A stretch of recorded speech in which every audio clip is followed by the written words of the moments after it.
আসসালামু আলাইকুম। এখানে শুটকির তরকারি রান্না করতেছি। আদা রসুন দিয়ে দিতেছি, আরও দিব মশলাগুলো দিয়ে দিতেছি। এখন লাড়া দিব। পেঁয়াজটা ব্রাউন কালার করে নিলাম।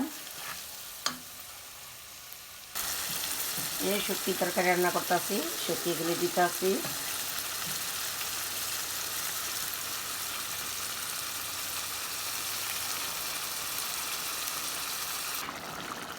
শুটকিটা রান্না করা হইতেছে, এখনও শেষ হয় নাই।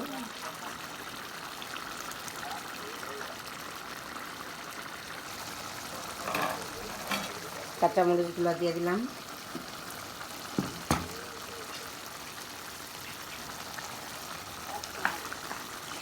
কাঁচামরিচগুলো কেমন হলো, একটু মরিচ একটু ঝাল ঝাল, শুটকি একটু ঝাল ঝাল ভালো লাগে, তাই একটু ঝাল ঝাল দিলাম। ডেকে দিলাম।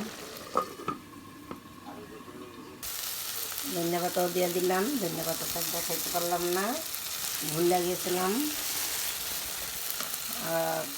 শুটকি ভুনাটা কীরকম হইল আপনারা কমেন্টে অবশ্যই জানাবেন।